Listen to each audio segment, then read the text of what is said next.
Hi everyone, it's Alexandra, and this is part 2 of the video series called Mind Game.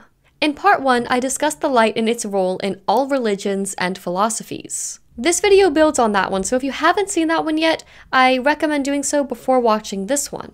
In this video, we will be discussing who and what Lucifer is. Why? Well, while we're here in this world, we're in a battle. Jesus Christ is the only one who can save us from this world, from this mind game. James 4:7 says, "Submit yourselves therefore to God. Resist the devil, and he will flee from you." We have to talk about Lucifer in order to know how to resist, oppose, and stand against him.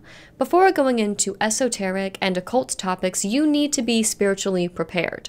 We are at war, and your best weapon is the truth. Your best defense is the Word of God. What I do between working on videos is spending time building my relationship with God. I expect most of you to do the same so we can talk about difficult topics together, being well prepared and protected. Alright, shall we get started? The personification of so-called enlightenment and knowledge comes from the light bringer himself, Lucifer, which literally means light bearer. The word Lucifer is derived from the Latin roots lux, meaning light, and fere, to carry, meaning light bearer or light bringer, light carrier, one who brings light. Most know that Lucifer is a who, but in occultist circles, it's also a what. So what is Lucifer then? Well, Lucifer is not just a name, it's also a description. Charles W. Ledbetter refers to the senior deacon in Brothermen rituals as taking on the role of Lucifer. The senior deacon is the Lucifer who bears the light to his fellow men. Theoretically then, anyone can be a light bearer or a Lucifer. Helena Blavatsky's Lucifer magazine is a what? And I quote, "designed to bring to light the hidden things of darkness," end quote. Or the instrument, the Lucifer telescope, which allows astronomers to see through darkness. The acronym stands for the Large Binocular Telescope Near Infrared Utility with Camera and Integral Field Unit for Extragalactic Research. The name has since been changed to Lucy. Lucifer is part of the Large Binocular Telescope, which happens to be right next to the Vatican Observatory on Mount Graham in Safford. The Vatican has an observatory in Arizona manned by J astronomers. Now its next-door neighbor is named for the devil. Alice Bailey, who was Helena Blavatsky's successor, writes in the preface of Lee Penn's book, False Dawn, quote, "Therefore, the revolt of the angels against God was part of the divine plan of evolution." Bailey said that the great law of duality came into action, bringing about the fall of the angels as they descended from their sinless and free state of existence in order to develop full divine awareness upon earth, through the medium of material incarnation and the use of the principle of mind. Bailey says that at the inception of the divine plan, there took place the original war in the heavens, when the sons of God who responded to the divine urge to experience, to serve, and to sacrifice separated themselves from the sons of God who responded to no such inspiration, but who chose to stay in their original and high state of being. The idea of the fallen angels being the, quote, good guys is the foundation of Luciferianism. A common misconception that was explosively popular in the 2010s via social media was the fear of an all-knowing, nefarious group called the Illuminati. While most dismissed this as saying Adam Weishaupt's version of the Illuminati from Bavaria disbanded in the 1700s, many believed a small group of people controlling the world were called the Illuminati. While the Illuminati is as old as the knowledge handed down from Lucifer himself based on that definition of what Lucifer means, a centralized group or cult of people called the Illuminati is more fairy tale adjacent than reality. Anyone, anywhere, can be in the Illuminati since it isn't a place. It's a title. Illuminato, Illuminata, Illumilati. Raviolo, singular. Ravioli, plural. Illuminato, Illumilati. An enlightened one. Someone who has hidden or secret knowledge. Someone who is enlightened. The Illuminati are the enlightened ones. Therefore, all Luciferian organizations have people who are Illuminati. Therefore, the Illuminati are everywhere. Anyone in the highest position in a profession that dictates the way the world works is a Lucifer. So, that was the what. But who then is Lucifer? Lucifer, the fallen angel who deceived Eve in the Garden of Eden. This is in multiple versions of the canonical Bible as well as in extra-biblical texts. The term Lucifer is a Latin translation of the Hebrew description Halel ben Shakar. Halel is a root word that means to shine, to make a show, to boast, and thus to be clamorously foolish. Ben means sun, and Shakar means dawn. So Halel ben Shakar means shining one, son of the dawn. It doesn't really mean morning star, as some translations say. This descriptor is found in Isaiah 14:12-14. This verse is in the context of the fall of the king of Babylon. But there are some schools of thought that say that this is not just talking about a human king. It might be talking about the power behind the evil king or helping him. The king would probably not have said he was going to have a throne that was above God's because he most likely did not care about the Hebrew God. He was the king of Babylon after all. It could be talking past the king and to the powerful angel or angels that were influencing the king at the time. In Egypt, pharaohs were well-known channelers and seen as speaking for the gods. The same way I refer to those who rule this world, I'm not talking about the low-level humans or exoteric congregations or religious practitioners, or the misinformation given by the media in television shows or movies about these elite. I'm talking about the powerful entities behind the top tier of these groups. In a lot of cases, if you know their names and see their faces, they're not very high up. Anonymity is prized above all else. Lucifer and the other fallen angels have been the evil, invisible power behind the world system he created, using kings and rulers of Babylon, Tyre, Persia, Greece, Rome, and all of the other empires since, including America.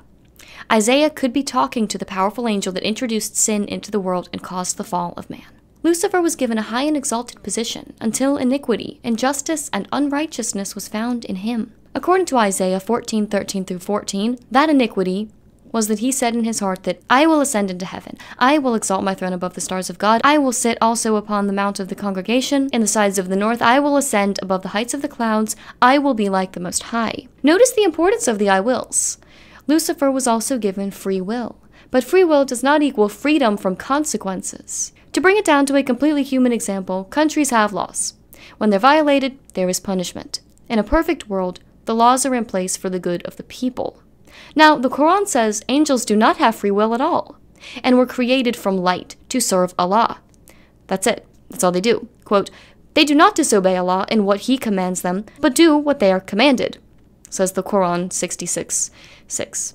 That is not true. Lucifer was not a jinn or other demon, as Islam tries to claim to explain their way out of not having rebel angels. Yet the presence of evil worldwide and the veneration of the fallen by every occult group proves otherwise. Matthew 24:41 mentions the devil and his angels. Then he will say to those on his left, depart from me, you cursed, into the eternal fire prepared for the devil and his angels. We can see this type of message again in Ezekiel 28:14-15, where it seems like God is talking to the king of Tyre, but he might be talking not only to the king, but also past the king. You were an anointed guardian cherub. I placed you. You were on the holy mountain of God. In the midst of the stones of fire you walked. You were blameless in your ways from the day you were created, until unrighteousness was found in you. Lucifer decided he wanted to be the creator. That was the unrighteousness or iniquity that was found in him. He didn't want to serve God. He wanted to be God. Lucifer is an angel and was created to guard the very throne of God, what cherubim and seraphim do. There are different types of classes of angels in the Bible. The main ones are the seraphim, the cherubim, sometimes called cherubim, and the archangels. Isaiah describes seraphim in chapter 6, verses 2-3. Above him stood the seraphim. Each had 6 wings. With 2 he covered his face, and with 2 he covered his feet, and with 2 he flew. And one called to another and said, Holy, holy, holy is the Lord of hosts. The whole earth is full of his glory. Cherubim are mentioned in Genesis 3:24 as guarding the tree of life with a flaming sword in the Garden of Eden after the fall. They were also depicted on the top of the Ark of the Covenant in Exodus 25:18-19. Ezekiel 1:4-14 details a vision of them. There are many similarities between the seraphim and the cherubim. Both are winged creatures, anthropomorphic, bright like fire and lightning or plasma, and both are near the throne of God and appear as guardians. So these two classes of heavenly beings are closely related, and the terms are often used interchangeably. Seraphim appear as fiery or radiant serpent-like creatures, and the word comes from a root meaning to burn. In the context of angelic beings, it is used synonymously in the Hebrew scriptures with the word nakash, denoting glorious, shining serpent or dragon, from an assumed root meaning to be bright. This word also describes Satan in the Garden of Eden. The word seems to be used interchangeably for seraphs or serpents, which make the study a bit more difficult as to what form Lucifer appeared to Eve in the garden itself. This is Genesis 3-1 in Strong's Concordance, and in verse 1 it says, "Now the serpent was more subtle than any beast of the field." The word serpent in Strong's is 5175, nakash. And the etymology says the word is from 5172, a snake, from its hiss or a serpent. Since the word was originally from Strong's 5172, let's see what that definition of the snake is. The origin says a primitive root, properly to hiss, or to whisper a magic spell, generally to prognosticate, which means to foretell or prophesy. Certainly, divine enchanter, an enchantment, to learn by experience, indeed diligently observe. The Greek Strong's says to practice divination, divine, observe signs, learn by experience, diligently observe, practice fortune-telling, take as an omen. That's a Hebrew grammar verb stem that means to shatter. To practice divination, to observe the signs or omens. If we check the other times the word serpent is used in 3:2, and in 3:4, and in 3:14, the definition is the same. This word can refer to someone who learns the ways of the occult, someone who wishes to be enlightened through gnosis. Jesus used the same word for the Pharisees in Matthew 23:33. "Ye serpents, ye generation of vipers, how can ye escape the damnation of hell?" If I click on 3789, it gives me the Greek Strong's definition. Probably from 3700 through the idea of sharpness of vision, a snake, figuratively, as a type of sly cunning, an artful malicious person, especially Satan, serpent. The Hebrew Strong says a snake, a serpent. With the ancients, the serpent was a symbol of cunning and wisdom. The serpent who deceived Eve was regarded by the Jays as the devil. And here's a familiar number, 5175. That's the same definition as we just got for the serpent in Genesis. And there's the practitioner of the occult again. Since Jesus was not talking to literal snakes, he was actually calling out the Pharisees for their occult practices. They were the Luciferians of their day, following what Lucifer had taught Adam and Eve. Please look into that if you're not familiar. What's interesting to me about all of this is that the action of Lucifer performed in the garden was indeed whispering a magic spell, to teach secret knowledge, so that Adam and Eve might attain godhood, or become visionaries, having raised the Kundalini to become enlightened ones. Raising the Kundalini is akin to being born again in Luciferianism, but being born again to Lucifer, not Jesus. The use of serpents being connected to enlightenment, knowledge, and the mysteries is a worldwide phenomenon. A long time ago, there was a Navajo medicine man who had gone to the Kingman mine, and to the Navajo people, they say that the snakes are in part of their ceremonial dances, ceremonies, and so what the Navajo medicine man had thought of was that the brown green swirls that you see there look like snakes dancing, inside the turquoise, and so they called that the ceremonial turquoise. Also, the worldwide depiction of snakes as the bringer of fire, light, and knowledge gives credence to Lucifer's either serpentine appearance or characteristics. Remember that Lucifer does not work alone. Hundreds of watchers fell, and he most likely has many angels and other living creatures working alongside him to deceive humanity. The Eastern occultism of the Kundalini is the same as the Western Kabbalah. While they are different spiritual systems exoterically, they share the same symbols and esoterically are no different. So is the same idea of the Kundalini, the serpent, being at the base of the spine and going up to dot, gnosis, partaking in the pineal gland. The imagery depicted on the plumed serpent mound. Brazilian occultism called Umbanda also corresponds to Kabbalah. In Druidism, the life force or energy force is considered to be the dragon, sometimes called a winged lion. They all explain the same idea, the same symbolism, just different language. If you remember from the first video in this mind game series, Kabbalah is not a religion, it's a philosophy. And many different belief systems practice it. Ultimately, it's a practice of worshipping the light. A book called The Serpent Myths of Ancient Egypt, written by William Ricketts Cooper in 1873, and archived online by Cornell University, discusses the uraeus, or the rearing cobra that was a sign of royalty in ancient Egypt. The serpent as uraeus is simply the phonetic of the letter G. This may be another reason the G figures so prominently in Brother Man iconography. The conclusion I've come to is this. It doesn't matter really what type of angel Lucifer is, but the fact that he is an angel who came to earth and taught men all kinds of worthless and wicked things, along with other angels who did the same. We can see proof of this in our history and every day in symbolism and artwork and idolatry. Okay, so we've talked a little about serpent symbolism and how it refers to wisdom, probably associated with the seraphim. But what symbolism is associated with cherubim? The occult uses lions, oxes, and eagles in their symbolism often, possibly in a way to honor the fallen. We can find proof of this with the tetramorph, a four-faced creature rooted in the Sumerian zodiac. Another example of ancient cultures worshipping the angels who fell, taught humans all kinds of things, and in turn, the humans ended up worshipping them. God created holy angels. Some became fallen angels once they turned their back on God. But God made the way that they look, so animals are not evil in themselves. It's the symbolism put onto them that makes them represent evil things in the occult, like the ox. An ox is just an ox, but to the occult, it refers to Moloch and Baal, or child sacrifice. According to Myths of Babylonia and Assyria by Donald A. Mackenzie in 1915, quote, the animals associated with the god Asher were the bull, the eagle, and the lion.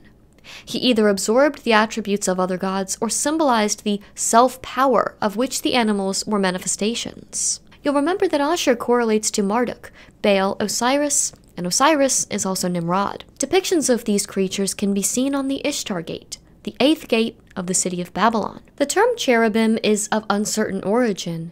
It could be related to the Greek word grypos, meaning curved or hooked, which is also the exact definition of a griffin, or a winged creature, and the phonetically similar cherub. The definition of a griffin is a fabulous beast with the head and wings of an eagle and the body of a lion. Or the word could have been from the Akkadian caribou. A related Hebrew word is kerub. Ezekiel 1, 4-28 describes what cherubim looked like. As I looked, behold, a stormy wind came out of the north, and a great cloud with brightness around it, and fire flashing forth continuously. And in the midst of the fire, as it were gleaming metal. And from the midst of it all came the likeness of 4 living creatures. And this was their appearance. They had a human likeness. As for the likeness of their faces, each had a human face. The 4 had the face of a lion on the right side, the 4 had the face of an ox on the left side, and the 4 had the face of an eagle. Such were their faces. The griffin has the face of an eagle, the body of a lion, the tail of a dragon, wings of a bat, and the feet of an eagle. The word griffin, or the winged dragon, comes from the word wyren, that is derived from Middle English wyver, from Old North French viver or viper. Griffins and dragons figure heavily in the art and mythologies of countless cultures. For example, the red dragon on the flag of Wales, or China, and the biggest empire most have never heard of, Tartaria. Tartaria was a massive landmass and empire with different types of cultures in it and very distinct architecture. I have an odd story to add. So, a repairman came to my house and he looked different from any ethnicity that I had seen before. The whole time he was working, I was trying to put my finger on, like, where in Asia he must have been from. Eventually I just asked him and he said, my people have no country anymore. I'm Hmong. Now, Hmong and Mongol are 2 totally different ethnic groups with different cultures and customs and differences like that. But he said that the elders have told them that the Hmong are related to the Native American Indians. So, me being me, I just decided to ask, were your people from Tartaria? And he goes, how do you know that? He agreed and explained that Tartaria was their country long ago, and now they have no homeland. About 40 years ago, the US government brought over many Hmong who had emigrated to Vietnam and Laos.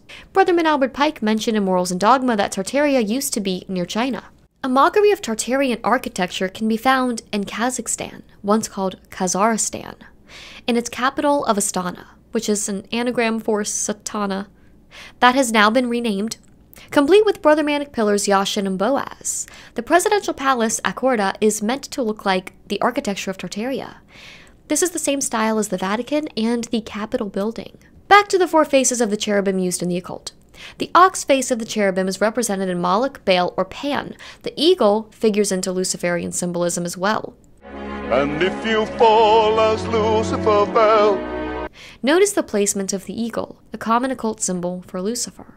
And it's also the national bird of America.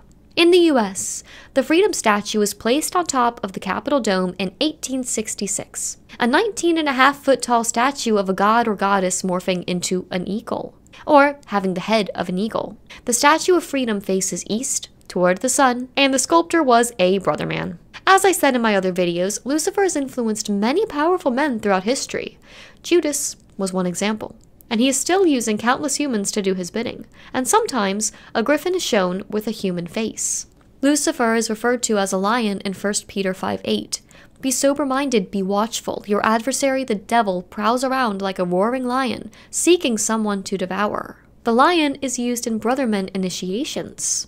That doesn't mean that the ox, the lion, and the eagle are bad. All cherubim look that way because God made them perfectly. It's just interesting that the occult often uses those animal archetypes and they're used to represent their gods, as if every culture shares the same story of these characters coming to Earth being worshipped.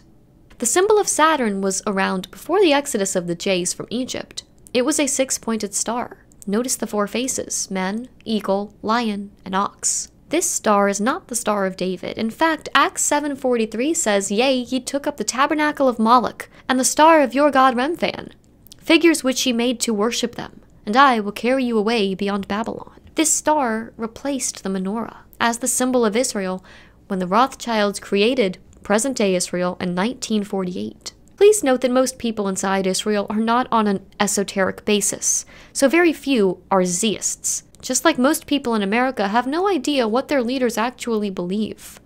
I don't ever want to promote racism. Alright, so we've talked about what Lucifer is and the type of angel he may be, but what is his name? Lucifer's name can be found in the first, emphasis on first, book of Enoch, translated by R.H. Charles. The first Book of Enoch is biblically endorsed as canon in various scriptures, yes, many more than just the Book of Jude. For example, Enoch 9:8-9 describes how the Watchers, or the fallen angels, married women and fathered the Nephilim. You can pause the video if you want to read the slides here. The same information is given in Genesis 6:1-4. The canonical Bible confirms Enoch's description of the fallen angels fathering children who were giants. I'm not trying to make anyone read Enoch who doesn't want to read Enoch, but I think it's a good resource that's worth investigating. A word of caution here. There are 2 other books of Enoch, the second or the Slavic version and the third Book of Enoch. Neither one of those have anything to do with the original, the first Book of Enoch, or the Ethiopian version. The Jayish Zohar, which is a compilation of esoteric teachings, uses the second Book of Enoch, which is called Echelo Rabbati. It includes magical rituals and incantations to summon angels and to ascend and descend from heaven, attempting to become an angel. Some practitioners of the Zohar, including the rabbi credited with writing it, have died in this process. The third Book of Enoch is also in the Zohar, and is called the Sefer Echelo. The name Metatron is used in these writings to represent Enoch. You may have inadvertently been exposed to these teachings of the Zohar if you've heard the name Metatron used to refer to Enoch. The second and third Book of Enoch are mystical Jayish teachings and have nothing to do with the first Book of Enoch. No, Enoch is not in the modern canonical Bible any longer. So, who determined which books of the Bible were divinely inspired? With research and study, you can find the groups of men who decided over centuries which books would be included and which would not. The first was a group of 120 rabbis called the Great Men of Assembly, later called the Sanhedrin, who lived between the First and Second Temple eras in Israel. The Sanhedrin was essentially the Jayish Supreme Court and was primarily made up of Pharisees. They decided which books would be included in the Old Testament, and then later, the Catholic Church, after a series of councils, Nicaea, Laodicea, Hippo, Carthage, and Trent, decided on the rest of the books. This was a sin of omission, by taking entire books out. You can't throw out the validity of scripture based on occultists leaving things out and translating different versions. The original manuscripts still exist and can be read and compared. God's word can still easily be proven despite the attempts to confuse. The information given by Enoch disproves the Luciferians' version of history, the Stone Age, the Ice Age, cave people, dinosaurs, scientism, evolution, sci-fi cosmology, and heliocentrism, the most literal form of worshipping the light. Even modern scientism as we know it is a religion. Those who played a major role in spreading scientism values across the world were brothers, occultists, alchemists, Rosicrucians, Kabbalists, and philosophers. In other words, Luciferians. 1 Timothy 6:19-21 says, "Avoid the irreverent babble and contradictions of what is falsely called knowledge, for by professing it some have swerved from the faith." The King James said, "science falsely so called," instead of knowledge. Strong's Concordance translates the word as gnosis. Merriam-Webster defines gnosis as esoteric knowledge of spiritual truth held by the ancient Gnostics to be essential to salvation. Google translates it as the knowledge of spiritual mysteries. What Paul was saying in 1 Timothy is that part of fighting the good fight of faith is to avoid the babble and contradictions of gnosis, like what secret societies, occult groups, and Kabbalah and other philosophies teach. The disciples faced the same enemy we do, the same vipers who whisper secret knowledge. Nothing has changed. The mysteries have continued to this day. Sure, maybe they've been rebranded and repackaged, but they're still the same tired old lies. Just one micro example is that of the Royal Society in England, which was arguably the birthplace of modern science. From there, discoveries like those of Sir Isaac Newton and Charles Darwin were supported. It was the Brothermen who made the Royal Society a reality. Sir Robert Morley was a Brotherman and one of the founders and the first president of the Royal Society of London.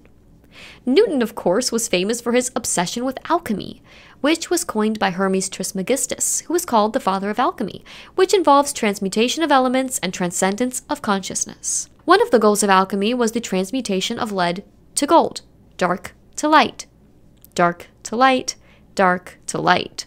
The scientific revolution led to the Enlightenment, which was influenced by the idea of the power of human beings being able to discern truth through reasoning and rationalism. What this really did was branch out their control beyond the walls of religious buildings and into every facet of modern society. Some people believe that religion is just what happened before science was invented. But just keep in mind that every piece of science on your dinner table was lovingly crafted by druids, zeists, jaists, brothers, occultists, or Luciferians.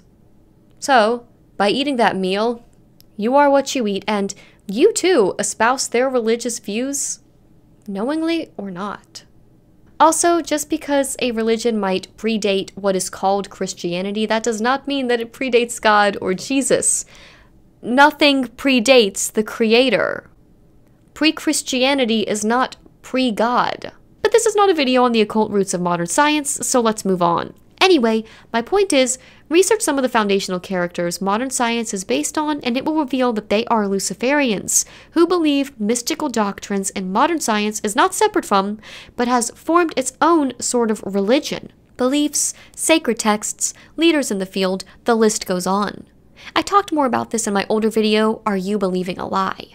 Many scientific inventions in the field of transportation, power, and medicine would greatly improve the lives of everyone on Earth. But scientists not in the club, so to speak, have been silenced, forgotten, murdered, or had their patents stolen. There is no question to the scientific field being extremely compromised by Luciferian agendas. As a former atheist, I can now see how the most exoteric forms of Luciferianism can be found in scientism, which is the replacement for God aimed at atheists. This is due to the way that so-called enlightened men view those lacking faith in a supreme being. Secret societies keep secrets from their initiates, reserved for their elect, and instead give false information, explanations, or definitions of symbols and themes to anyone they believe deserves to be misled. 32nd degree brother Joshua L. Rubin writes how atheists cannot join the lodge. There is a universal brothermanic requirement of belief in deity, which is followed by all irregular grand lodges in the world. Or whatever one feels like calling the great architect behind it all. As entered apprentices receiving light for the first time, brothers are cautioned that no atheists may be made a brother. Therefore, as soon as we become entered apprentices, we are warned not to submit known atheists for candidacy for the degrees. The first conclusion is that atheists are incapable of following God's moral law, and they are therefore incapable of meeting on the square. The most often quoted example comes from James Anderson in his Constitutions of Brothermen. A brother is obliged by his tenure to obey the moral law, and if he rightly understands the art, he will never be a stupid atheist, nor an irregular libertine. So in brothermanic literature, they think atheists are too stupid and immoral to be accepted into their ranks and learn their secret knowledge. Again, yet another contrast to the Creator God, who gives everyone an equal opportunity at the gift of forsaking this world, Lucifer's kingdom, for his eternal kingdom. An important reason that Jesus came down in the flesh was to show that there is only one way to God, and that is through him. No need for gatekeepers of knowledge, and that any worship of idols fashioned after the fallen leads to nothing but death. Further down in the article, the author admits brothermanry is religious in nature. Quote, was brothermanry only a society of fraternity with no religious component, such as a moose club or a charity-only organization, such as Rotary International, these stringent requirements regarding an individual's belief would not be as important. Our fraternity, however, is one with religious components. Right, before that tangent, we were talking about the Book of Enoch, the translation by R.H. Charles. One reason we're aware of it at all is because fragments of it were found between 1946 and 1956 in Qumran among the Dead Sea Scrolls, written in ancient Aramaic.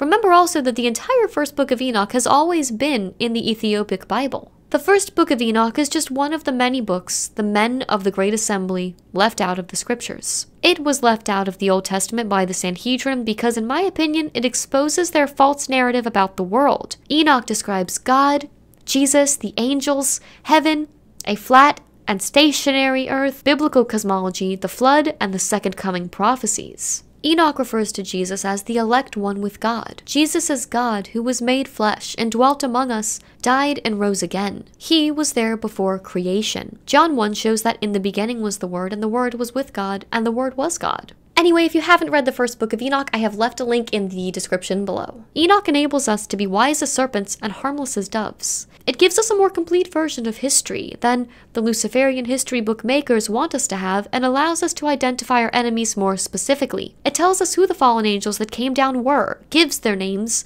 as well as lists all of the worthless things that they taught to humanity, like war and violence. In chapter 69, Enoch describes the 5 chief Satans or adversaries that fell.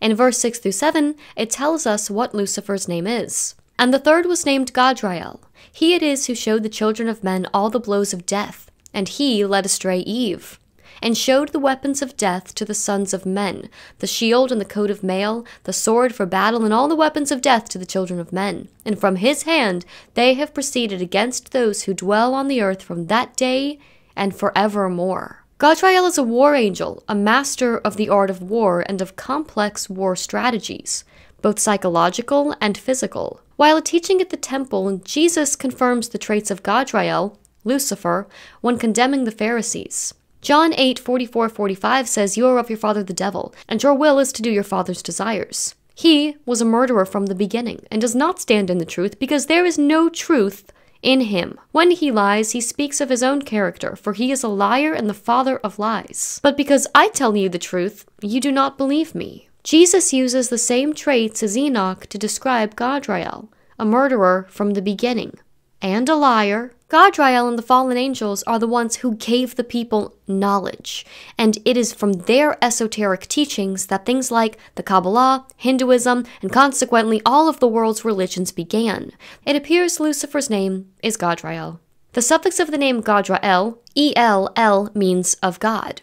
It means wall of God, to wall off, to build a wall, builder of God, or even more interestingly, mason of God. This shows his character as an architect or a builder in nature. Is it any wonder then that at the highest esoteric level, this entity has the most honorable position in his own craft? The God of the world he built? I know that was a lot of info, but if you're still with me, I want to show you this image of a brothermanic tracing board they use to teach symbolism in different degrees. The shield depicts 4 figures: an ox, a lion, an eagle, and a man. The faces associated with the cherubim. Above this figure is the shining Chi, higher than the shield. Again, another example of an occult depiction of God Rael and his army. I know I talk about them in every video, but I can't overstate how important this entire institution of the society has been to parade the mysteries across the entire plane. The New Age, a catch-all term for any Luciferian, Gnostic, or ancient mysteries, is the daughter of Brother Manry, and esoteric Brother Manry is the workhorse of the world governments. To those who understand the significance of Saint Germain, and not only the Ascended Master version in the New Age, but also the characters throughout history and current events today, it is interesting to note that Charles Ledbetter, speaking on the preservation of symbols and rituals, says, "The business was always in the hands of the Shohan of the Seventh Ray, for that is the ray most especially connected with ceremonial of all kinds. And its head was always the supreme hierophant of the mysteries of ancient Egypt. The present holder of that office is that master of the wisdom of whom we often speak as the Count de Saint-Germain, because he appeared under that title in the 18th century. He is also sometimes called Prince Rakosi, and he is the last survivor of that royal house. Exactly when he was appointed to the headship of the ceremonial ray, I do not know, but he took a keen interest in Brother Manry as early as the 3rd century AD. I explained how Saint Germain figures into the big picture at the end of An Inconvenient History, starting at an hour and a half in. Ledbetter goes on to explain some of the many characters Saint Germain has influenced throughout history, and then he says, quote, "In Brother Manry, we refer to him as the head of all true brothers throughout the world, abbreviated as the HOATF. And in some of our lodges, his portrait is placed in the east, above the chair of the Right Worshipful Master, and just beneath the star of initiation. Others place it in the north, above an empty chair. Upon his recognition and ascent as head of the 7th ray, the validity of all rights and degrees depends." Please notice that Ledbetter capitalizes him and his. This small detail is called reverential capitalization, which is the practice of capitalizing religious words that refer to a deity or divine being. Ledbetter inadvertently confirmed that Saint Germain, a character with the attributes of Lucifer, is the god of Brother Manry and by extension, Theosophy. The New Age, being the daughter of Brother Manry, also claims Saint Germain is the Shohan of the 7th ray. Now, I don't believe in New Age philosophies or characterizations, but in order to see the big picture, it's important to understand their beliefs because very powerful people believe in this. Like all legends, there are different versions, but the outline is basically the same. As I've mentioned before, the story of Saint Germain is an old one, and has been retold and passed down by Brother Manry, the New Age, the Order of the Golden Dawn, the Rosicrucians, the Knights of Columbus, and many more for centuries. His attributes, actions, and importance throughout history suggest he is behind many influential occultists and New Age channelers guiding humanity to his end goal or promoting his plan for humanity. That is the Light World Order goal. Saint Germain is considered to be the founder of the Rosicrucian, Brother Men, and the Knights of Columbus movements. Shrouded in their own self-imposed mysteries today, the Rosicrucians, Brothers, and Knights of Columbus all admit to a chief role played by Saint Germain in their rites and ceremonies. If he is considered to be the founder of these Luciferian organizations, he would figure as one of the grandest Luciferians of all time. I'm really happy for you, I'm gonna let you finish, but Saint Germain was one of the grandest Luciferians of all time. Organizations that follow the light hold this character or his, quote, energy, unquote, in high regard, especially those on the light side. There are two paths in all societies, the dark or the light, with an overwhelming majority on the dark path. Few influential figures were on the light side. We'll discuss this topic in the final video of the series. The New Age claims Saint Germain is many things. He is an entity, a spirit, has influenced many people throughout history, and sometimes recognized as the greatest Lucifer, the angel as well as the embodiment of enlightenment. He is their who and what. The Triangle Book is attributed to Saint Germain and is a triangular grimoire. The book itself is triangular in shape, on vellum, and written in cipher with the exception of the title page. The cipher itself is quite simple, belonging to the class found in Brothermanic documents and decodes into French. It is titled The Sacred Magic Revealed to Moses, recovered in an Egyptian monument and carefully preserved in Asia under the device of a winged dragon, written about 1750. On the first page, above a wyvern, or a griffin, are the words, quote, "By the gift of the most wise Count de Saint-Germain, who passed through the circle of the earth," unquote. The writing itself belongs to a class known as grimoire or manuals of ceremonial magic. Saint-Germain had a secret treasure with clues hidden in the triangle book with the dragon emblem. He came from the dragon lineage. He was a dragon magus, from an ancient Scythian family which legend says founded both Sumeria and Egypt after the Black Sea flood led to migration. The dragon is also a symbol of immortality. In alchemy, of which Saint-Germain was well versed, a dragon usually guards treasure, like gold and precious stones. The Triangle Book is now housed in the Getty Library in Los Angeles after it was bought from Manly P. Hall, as you can see here. Saint-Germain left Brotherman Code instructions in the Triangle Book on how to find things in the sea that were lost after the flood, how to find diamond and gold mines, and how to preserve one's health and prolong one's life for a century, as if they were still 50. Saint-Germain is revered by Brothermen and the New Age alike. He has been equated with many significant occultists throughout history. For example, alchemist and founder of Hermeticism, Hermes Trismegistus. Others include Plato, Christopher Columbus, and Francis Bacon. It's claimed that Saint-Germain is closely tied to King Solomon. A letter written in the late 1700s by occultist and alchemist Count Cagliostro claims that Saint-Germain said himself he was, quote, "many centuries old, and had been at King Solomon's court when the Queen of Sheba paid her famous state visit there." That's a very specific occasion Saint-Germain claims he witnessed. 1 Kings chapter 10 documents the visit, and in verse 14 it says, quote, "Now the weight in gold that came to Solomon in 1 year was 666 talents of gold." The very next chapter discusses Solomon's apostasy. If Saint-Germain was indeed part of the event with Solomon and Queen Sheba, it would make sense why the brothers and other occultist societies had a mission to, quote, "rebuild Solomon's temple," being in the hearts of not only their own members, but in humanity's. The esoteric degrees understand that the temple is inside of you, which is why there is such an importance placed on psychological warfare. Remember, this war is as much spiritual and psychological as it is physical. Those who have ordered at the Eastern Bar, sorry for the censorship, the sister segment of Brother Manry, at least 5 times or received the 5 degrees of the bar are eligible to join the segment dedicated to Sheba as the Queen of the South. Francis Bacon's book, The New Atlantis, a work unfinished, from 1627, is sometimes credited to Saint-Germain, and predicted a place where freedom and peace could reign under Brothermanic order without a monarchy. It would be the place where the heritage of the House of Solomon could prosper until a golden age culture of science and logic.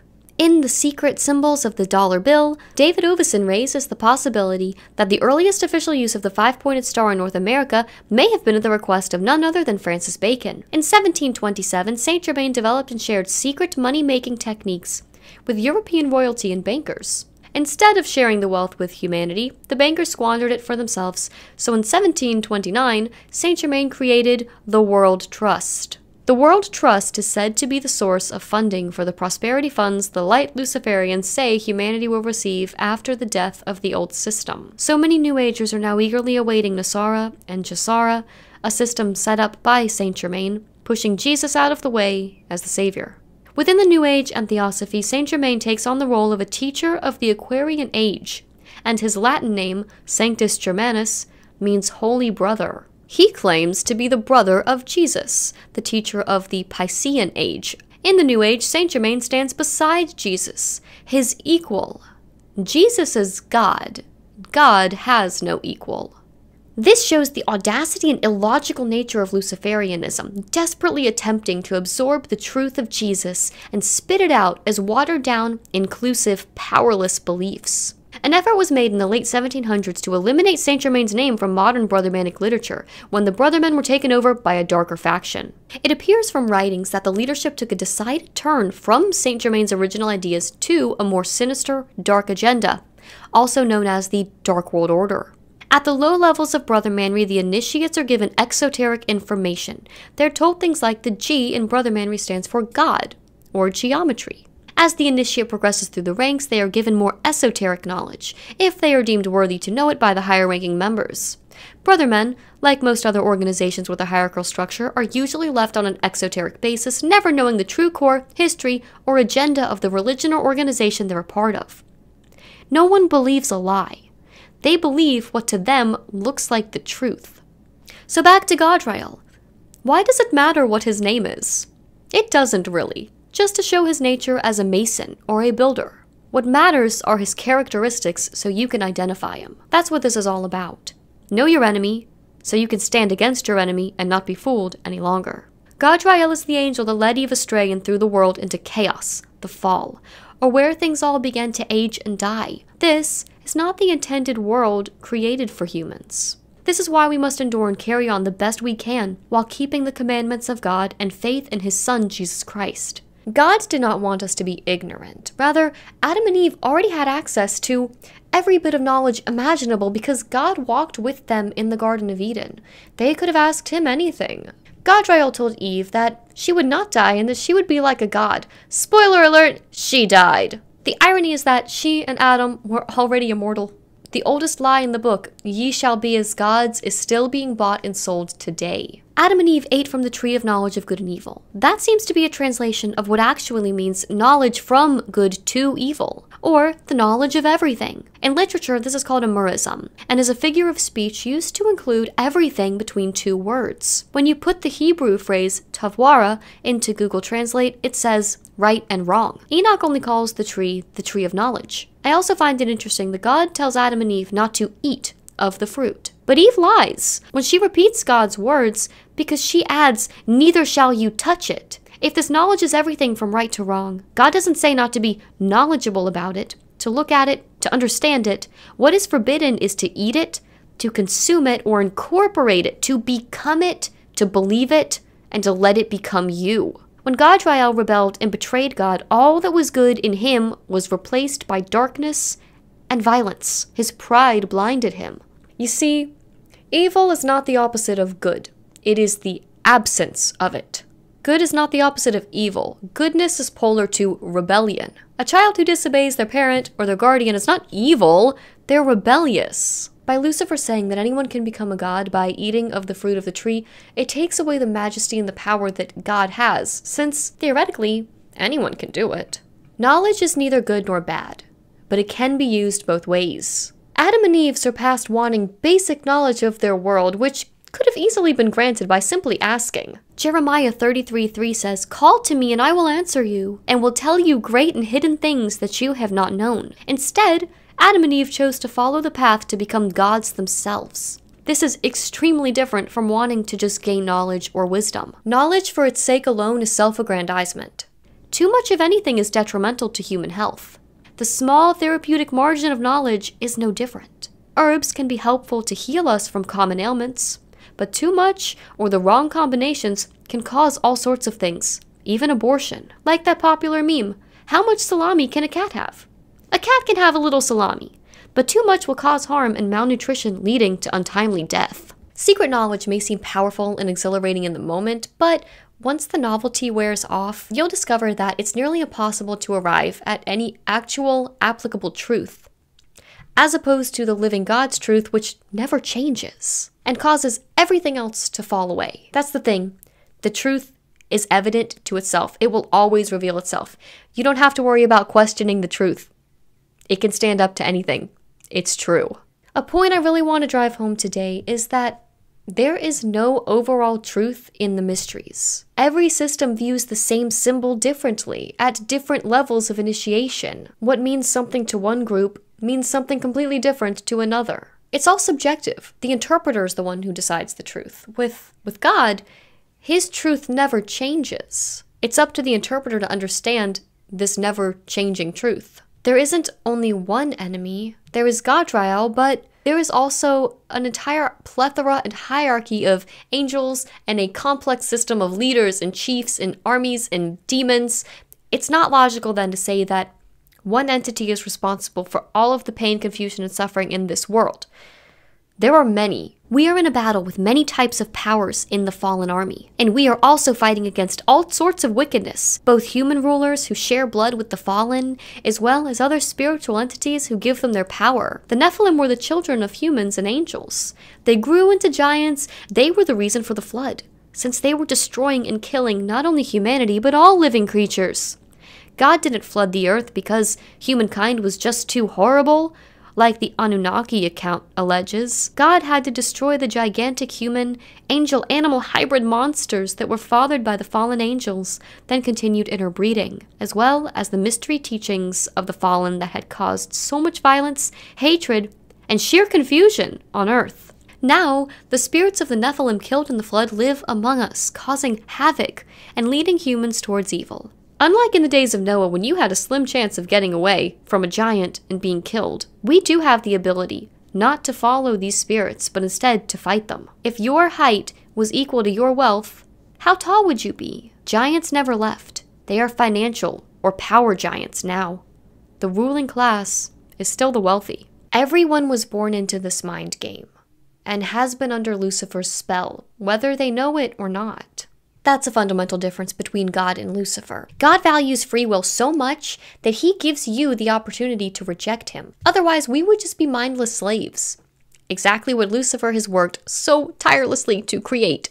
That's why I said earlier that the truth is an opt-in system and Lucifer's are opt-out. For the victims born into satanic ritual abuse, they endure endless trauma in an attempt to completely destroy their ability to consciously reject Lucifer by making them believe that they have no free will at all. The only way out of this world is through repentance of sin, trusting in Jesus as your Savior, and seeking the truth with discernment from the Holy Spirit. While we're stuck here, to have God's protection is the best form of protection from these evil spirits, evil institutions, and all kinds of deception. We also have the free will to ask for God to save us from the world and protect us. In the next and final video in the Mind Game series, we will be discussing one of the biggest deceptions believed by the, we will call them Illuminati, or the Enlightened Ones, or the Luciferians. Something called the Force. Thank you for watching this video. I will see you all next time. Bye!